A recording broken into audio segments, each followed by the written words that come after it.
Hi folks, wish you all a happy Republic Day. Republic டேனா குடியரசு தினம். குடியரசு தினம் என்றால் அனைவரும் சமம் என்று நம்ம கருதுகிற ஒரு நாள். ஸோ கருதுறது என்ன, அனைவரும் சமம்தான். சார் என்ன சார் இப்படி சொல்லிட்டீங்க, அனைவரும் சமம்னு? ஒருத்தன்ட்ட கார் இருக்குது, வீடு இருக்குது, அவன் பணக்காரனாக இருக்கான், நான் ஏழையாக இருக்கேன், இல்லை அவனுக்கு உடம்புக்கு நல்லா இருக்கான், நான் உடம்பு நோயால் கஷ்டப்பட்டுட்ருக்கேன் அப்படின்னு நம்ம சில பேர் நினைக்கலாம். ஸோ கடவுள் பாரபட்சமாக தான் படைச்சிருக்காரு. சில பேருக்கு நல்ல விஷயமும் சில பேருக்கு நல்ல விஷயங்களை கொடுக்கல. ஆக மொத்தம் சமம் எல்லாரும் இல்லை சார் அப்படின்னு நம்ம நினைக்கலாம். ஆனால் உண்மை கிடையாது. கடவுள் எல்லாரையும் சமமாக தான் படைச்சிருக்காரு. ஸோ எந்த விஷயத்தில் அப்படின்னு நம்ம யோசித்தோன்னா, பேசிக்காக எல்லாருக்கும் கொடுக்கப்பட்ட ஒரு விஷயம், சமமாக கொடுக்கப்பட்ட ஒரு விஷயம் நேரம் தான், டைம் தான். ஸோ பணக்காரனாக இருந்தாலும் சரி, ஏழையாக இருந்தாலும் சரி, பேஷண்டாக இருந்தாலும் சரி, டாக்டராக இருந்தாலும் சரி, மாணவனாக இருந்தாலும் சரி, டீச்சராக இருந்தாலும் சரி, எல்லாருக்கும் ஒரு நாளுக்கு 24 மணி நேரம் தான் இருக்குது.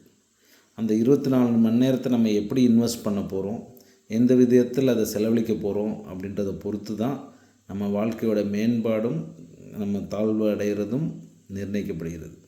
ஸோ சின்ன வயசுலேருந்தே நம்ம எப்படி அந்த நேரத்தை இன்வெஸ்ட் பண்ணணும் அப்படின்றத பொறுத்து தான் நம்மளுடைய வாழ்க்கையோடைய அப்லிஃப்ட்மெண்ட் இருக்குது. ஸோ இந்த விஷயத்தை நம்ம தெளிவாக புரிஞ்சுக்கணும். ஸோ இந்த விஷயத்தை பேசும்போது என்னுடைய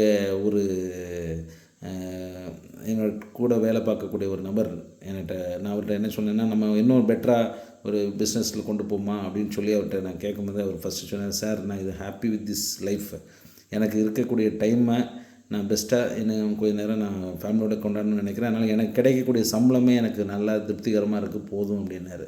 எனக்கு கொஞ்சம் ஆச்சரியமாக தான் இருந்துச்சு. ஏன்னா பணம்ன்ற அந்த ஒரு இன்வெஸ்ட்மெண்ட்டை தான் நம்ம நினச்சி நிறைய பேர் ஓடிட்டுருக்கோம். அதையும் மீறி நம்ம அந்த 24 hours டைமை எதில் இன்வெஸ்ட் பண்ண போகிறோன்றதுக்கு, குடும்பத்தில் இன்வெஸ்ட் பண்ண போகிறது தான் எனக்கு முக்கியம் அப்படின்னு அவர் சொல்லும்போது எனக்கு ஒரு ஹாப்பியாகவும் இருந்துச்சு. அதை வித்தியாசமாக புரிஞ்சுக்கவும் முடிஞ்சிச்சு அந்த டைமை. ஸோ அந்த 24 hours நம்ம எதில் இன்வெஸ்ட் பண்ண போகிறோம், பணத்துக்காக மாத்திரம்தான் இன்வெஸ்ட் பண்ண போகிறோமா, குடும்பத்துக்காக இன்வெஸ்ட் பண்ண போகிறோமா, நமக்காக இன்வெஸ்ட் பண்ண போகிறோமா அப்படின்ற விஷயங்களெல்லாம் பொறுத்து தான் நம்மளுடைய மன திருப்தி அமையுது. ஸோ எனஃப் அப்படின்ற ஒரு விஷயத்தை அவர் எனக்கு கற்றுக் கொடுத்தாரு. ஸோ டெஃபினட்டாக இந்த மாதிரி ஒரு எண்ணங்களோடு நம்ம டைமை செலவழிப்போம்.